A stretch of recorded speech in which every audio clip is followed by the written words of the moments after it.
Hello and welcome to Drift TV. I'm your host Jesse McDonald and it's an absolute pleasure to have your company. I'll be with you over the course of the show. During the show we have drifting highlights from Queensland Raceway, Stanthorpe, Archerfield, some Drift All-Stars from the Europe and some short clips from Gympie Off-Road Short Course and Power Cruise Night. In Tech Talk, Chris Froome talks hints and tips about improving your car and your driving. In Driver DNA, we meet with international FD driver Forrest Wang, world time attack winner Michael Rosenblatt, world-class drifters Luke Fink, Josh Botcher, Chris Froome, ADGP winner Rob White, our Hollywood Mad Max driver and drifter Eugene Arneson, Speedway champion Shane Heathcote, and we can't forget our special guest Red Bull V8 supercar driver Shane Van Gisbergen. So there's plenty of action to keep you entertained and strapped down. It's that time of the show where we must crack on with it. I'm Jesse McDonald and you're watching Drift TV.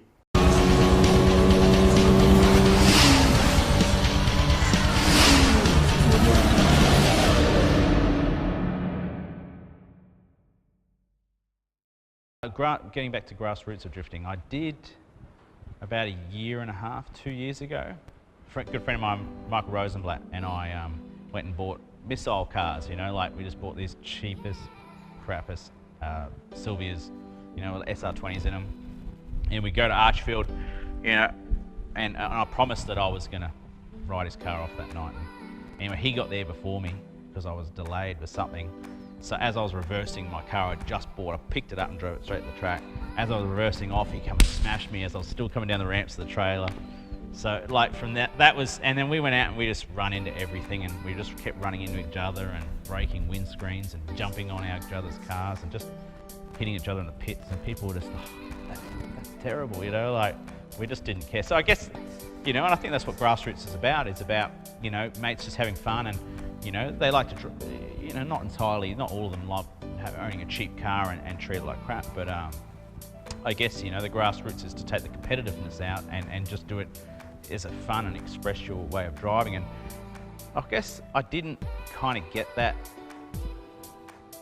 in the heat of things when I was, you know, really focused on trying to be, you know, I kind of, you know, you get a lot of beef from those sort of people, the grassroots style guys that, you know, think that we take the fun out of it and stuff like that, where we were having a ball. But I kind of got it. Once I bought that missile car and Mick and I went out to Archerfield a few times in those cars, we realised I get what these guys are doing now. So it really made me understand, you know, a different element to it, you know, like I guess it's like a surfer going out and surfing in the morning, or Mick Fanning going out to try to get better. There's two different elements, and you know, I think I kind of get that. I didn't really know that kind of existed in drifting, and I think that might be even something I'll do in the future with drifting, is just get a car and just go out and just destroy the track and the tyres and have fun and not care, and you know what I mean? I think I can see how those guys enjoy it now. So the grassroots, I try, you know, when I can we get out there in the missile and get amongst it as much as we can. But yeah, when I can, you know, I love it. That's where it all started for me, you know, grassroots, just you and your car and your mates just getting out there and just having a good time, you know. So I was all booked in for the last Matsuri and it was a bit wet, so I pulled the pin on that one. But I feel like that's where the grassroots are, is that your Matsuris and just all your mates out having a great weekend, camping out, good times, bit of drifting, yeah. Do you like coming to this grassroots sort of stuff where people are just laid back after work, having a bit of fun? Yeah, I mean, this is the heart of drifting. I mean, coming out to these small grassroots events, that's what it's all about. That's what we all started driving for, was just to go out with your friends on a weekend or after work and just enjoy yourself, have a good time, and, you know, burn some rubber.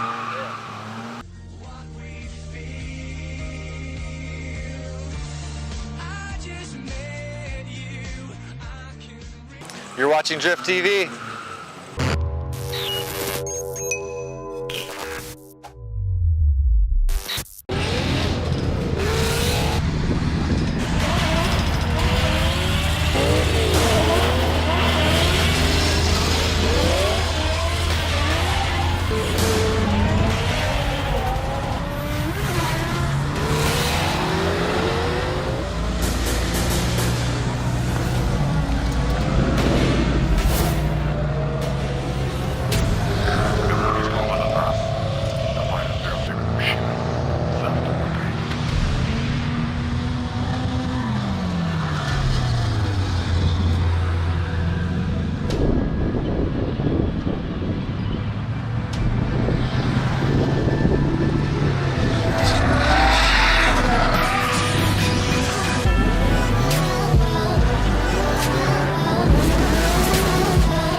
Today in Tech Talk, guys, we're going to be talking about the diff on your drift car.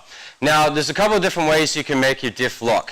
But the first thing you need to understand is that with drifting, the most important aspect of it is that when you put your foot in the accelerator, you want to make sure that both wheels are spinning at the same speed and at the same rate. Now, there's a lot of different ways you can actually make that happen. Now, if you've got a standard diff, a lot of guys might do a shimming to actually tighten the diff up using the factory LSD. But even if they actually go to that next level, some guys will actually weld the diff center so the actual wheels will always turn at the same time. But once you get up to that next level and that higher level, there are things like two-way LSDs and mechanical 1.5-way LSDs that make sure that anytime you're on power or off power, that the wheels are both locked up and going in the same direction at the same time. Because there's nothing worse than when you go into a corner and only one wheel spins and then it sends you off the track and become quite dangerous. So make sure you actually get your diff nice and locked and you'll enjoy your drifting a lot better.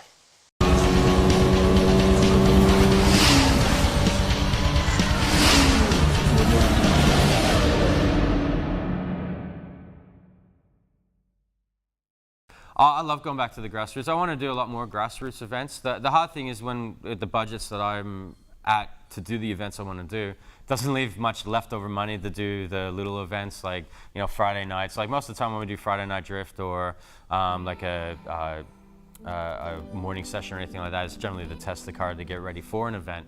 But I actually like going to like just basic grassroots events, no competition.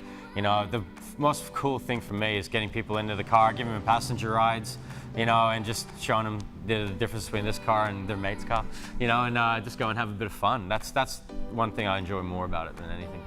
The concept and the idea of drifting is the same everywhere. You know, I still believe that the Australian drivers are world class. They could go to any country in the world, and they've proved it before. They can go to any country in the world and compete and beat them.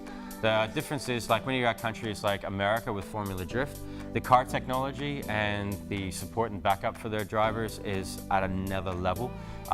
You know, people might pay out in Formula Drift because a lot of guys in the grassroots call it, you know, sideways drag racing and whatnot. But you know, these guys are reading suspension telemetry. They're going through that next level of what the car can do. Like any of these top-end Australian cars can go and compete with them and win on a one-on-one scenario, but it's the consistency that the guys draw through from that. Europe is a little bit more where we are. You know, they still have a lot more money backing support, but so they can stay out a little bit more, but they're at the same level as the top-end Australia. You know, we got guys in Australia now that are running up to 1,000+ horsepower on their vehicles, but still competing against guys that have got 400 horsepower. And the way it's set up, and they still be competitive, and you can still have fun with these guys regardless of the power of the vehicle. It is growing. See, drifting used to be massive back in the days with Drift Australia, and that was where it was at its pinnacle. But it was also probably one of the most expensive time that sport was ever around. But it's sort of come back, and now it's growing up with events like Australian Drifting GP, DCA, Drift Challenge Australia. Those guys are bringing in sort of better drifters, more events, and putting it more based on the driving than it is on the money that the guys actually bring into the sport. I would love to compete again. I really enjoyed the competing atmosphere. I mean, I'm a competitive kind of guy anyway. Unfortunately for me, I just couldn't justify the expense anymore. We're spending a huge amount of money to try and compete. And unfortunately, when I was doing it, we had the financial crisis hit, and we lost most of our major sponsors. We lost the TV, so it kind of took a step backwards for a while. But now that it's got ADGP up and running again, there's high hopes, I guess, for drifting in Australia. Oh my God, it's progressing so quickly overseas.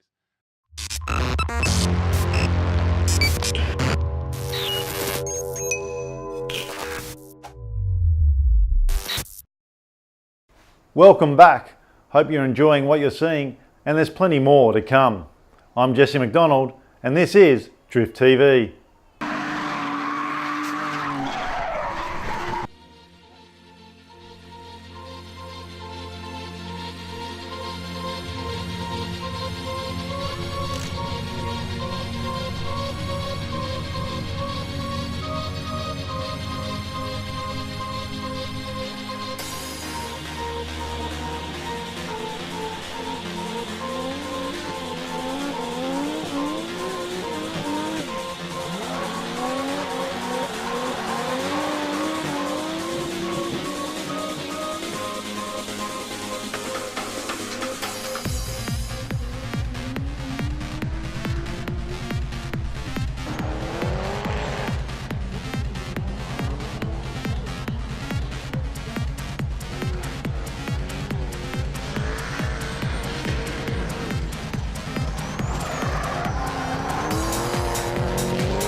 You're watching Drift TV.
Concept of drifting. So drifting itself is a pretty cool motorsport in the fact that it's not all about speed all the time. It is largely in competition.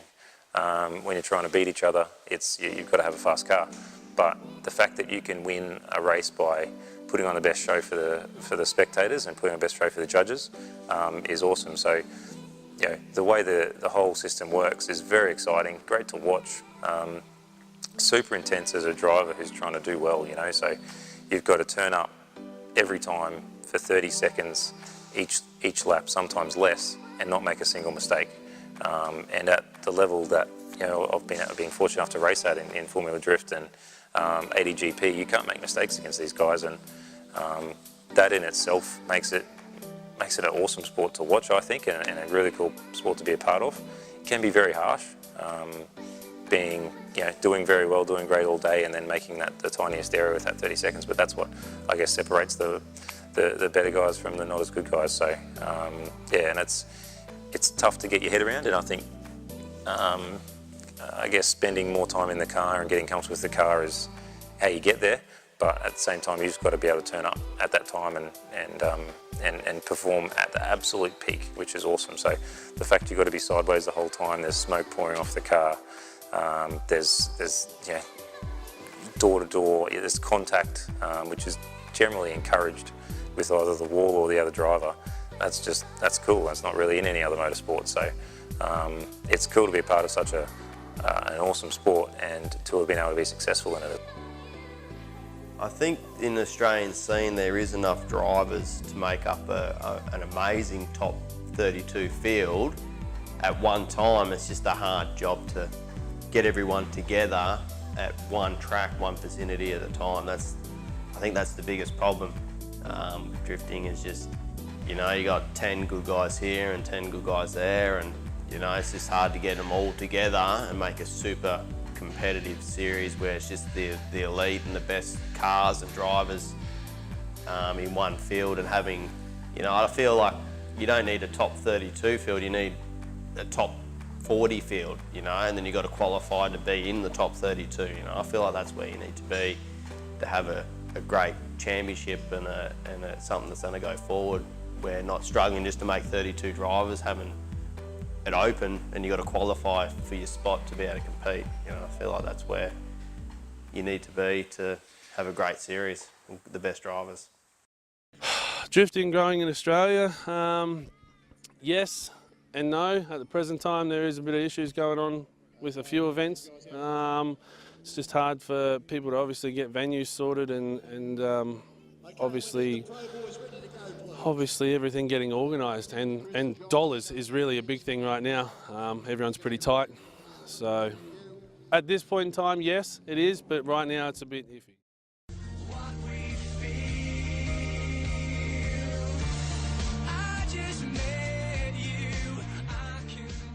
You're watching Drift TV.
You're watching Drift TV.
Welcome back, and it's that time of the show again where we say goodbye.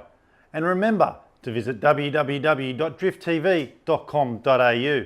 Have a look around our site where we have highlights of drifting, and as well visit our shop where we have t-shirts and some caps you can get and style out.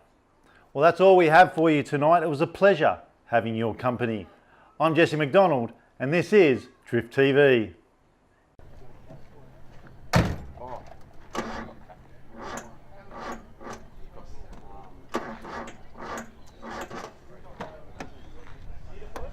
Yeah, I might need a push.